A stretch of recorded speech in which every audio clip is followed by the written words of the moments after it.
ठीक है, काफ़ी सारे जो अपने इशूज जो रखे हैं, तो क्या ये सारी देखो, सबसे पहले तो मैं ये बताना चाहती हूँ कि ये मजबूरी के साथ हमें सोसाइटी हमारी रजिस्टर्ड नहीं हो रही थी, तो दंगा पीड़ित लिखा तब रजिस्टर्ड हुई। हम दंगा पीड़ित नहीं हैं, हम कत्लेआम पीड़ित हैं, हमारी नस्ल खुशी हुई है। लेकिन सरकारों, बड़े अफसोस से ये कहना पड़ता है कि सरकारों ने इसको रजिस्टर्ड नहीं किया।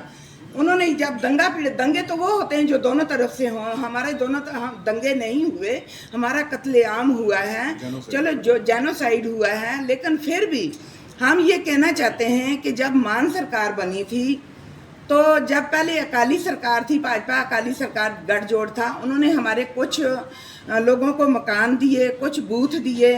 और पहले सरदार मनमोहन सिंह थे प्रधानमंत्री, उन्होंने 2-2 लाख रुपया दिया। और 2 लाख रुपया हमारे एक इंसान नहीं, घर के अगर 3-3 जने जिसके गुजर डेथ हो गई, उनको 2-2 लाख की उनकी कीमत पड़ी। क्या हमारी कीमत सिर्फ 2 लाख की थी? वो 2 लाख हम जब उजड़ के आए थे, हमें उस टाइम दिया होता, आज हम भी वेल सेटल होते, हमारे पूरे परिवार जो हैं वेल सेटल होते। आज हमें इन सरकारों से कुछ मांगने की जरूरत नहीं पड़ती। लेकिन इन्होंने दिया हमें तकरीबन 25 साल बाद 2 लाख रुपया। उस टाइम जब 84 हुई थी, 84 में अगर सबको 1-1 लाख रुपया भी दे देते तब भी लोग वेल सेटल हो जाते। लेकिन जो हमारी प्रॉपर्टीज़ हैं, आज भी जाके उनका मोल लगाया जाए, उसका 1% ही हम दिया जाए, हम अपने साथ अपने 10-10, 15-15 परिवार और बसा लेंगे। लेकिन हमारे साथ जो कांग्रेस सरकार, वो तो धक्का करना ही करना है उसने। जब हम उनके खिलाफ बोलते हैं, उन्होंने तो करना ही करना है। लेकिन जो मान सरकार ने हमारे साथ किया है, जो धोखा किया है, जो द्रोह कमाया है इसने हमारे साथ, हम इसको कभी भूल नहीं सकते।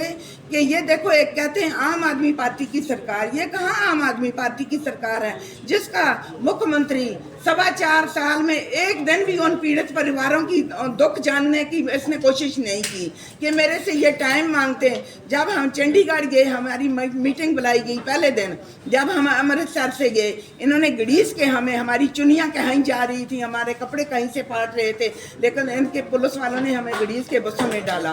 क्या इसको शर्म नहीं आई कि एक वो परिवार जो 84 में जिनके कितने घर के जी मर गए, जिन्होंने अपनी जान पे खेल के अपनी कैसे करके जाने बचाई, या छोटे छोटे बच्चे बचा के वो यहाँ पहुंची हैं, 41 साल से वो रो रही हैं हारे कांग्रेस की जान को। आज वो तेरी जान को रोएंगी बैठ के, जब तू घड़ीस के उनको बसों में लेके उनको डाल के थाने में बंद कर रहे हैं। लेकिन आज हम बड़े अफसोस के साथ ये कहना चाहते हैं कि जितने भी हमारे फैसले हैं, अगर तो 15 दिनों के बीच में ये हमारी पार्टी की मीटिंग बुला के 1984 से कत्लेआम वेलफेयर सोसाइटी की मीटिंग बुला के इन मसलों का हल नहीं करते, तो हमारी 5 बीबियां जो हैं ये चंडीगढ़ मुख्यमंत्री की रिहाइश के सामने जाके मरण मर्तबे बैठेंगी। वहाँ पे कुछ भी होता है, रास्ते में कुछ होता है, उसकी सारी जिम्मेवारी मान सरकार की होगी, मान की होगी और पुलिस प्रशासन की। घर के अगर 4 बेटे हैं तो वो कई बार एक बेटा भी ऐसा नालायक निकल जाता है जो पार्टी घर छोड़ के दूसरे तरफ देख लेता है, ठीक है ना।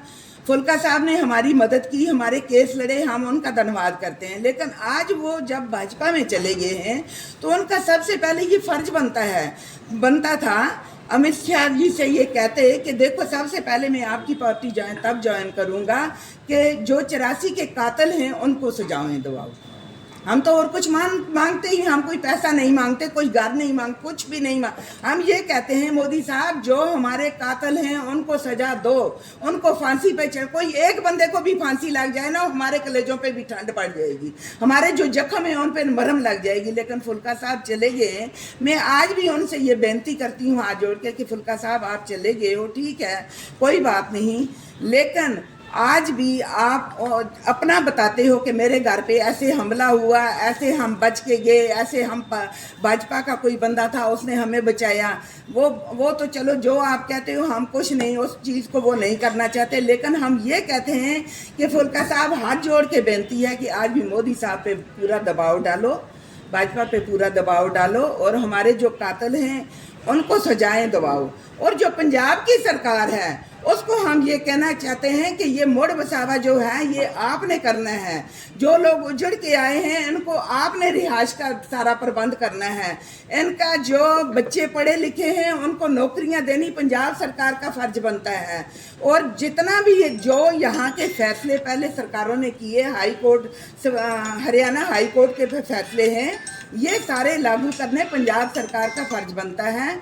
मैं मुख्यमंत्री साहब से ये कहना चाहती हूँ कि मुख्यमंत्री साहब, अगर 2 मिनट आपके पास हैं, आप अपने नशे को एक तरफ छोड़ के 2 मिनट सिर्फ उन लोगों की तरफ देखो जो आज से 42 साल पहले उजड़ के पंजाब में आए हैं, तो उनकी ये मीटिंग करके उनकी मांगे पूरी कर दो।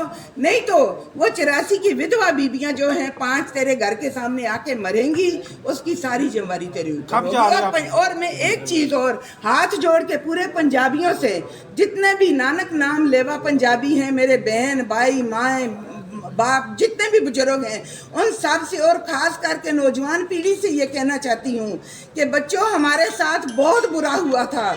हमारी बहन बेटियों की इज्जत लूटी गई, उसका किसी को कोई पता नहीं। हमारे छोटे छोटे बच्चे उठा के तंदूरों में डाले गए, हमारे बच्चों के मुंह में पेट्रोल डाल के, टायर डाल के जलाया गया, हमारे घर जलाए गए, हमें घर से बेकार किया गया। हमारा साथ दो, हमारे साथ खड़े हो। और इस मान सरकार को अगर ये हमारा फैसला नहीं करता, हमें वहाँ मरण मरते बैठने से पहले हमारे फैसले हल नहीं करता, तो इसका बाईकाट करो। ये जब भी इसका कोई संतरी मंत्री कोई भी MLA आपके पास आता है, वो 84 पीड़ित परिवारों का हिसाब इससे लो और इसका बाईकाट करो। मैं इतना ही सबको कहना चाहती हूँ, सबसे हाथ जोड़ के बेनती करती हूँ। ओके जी।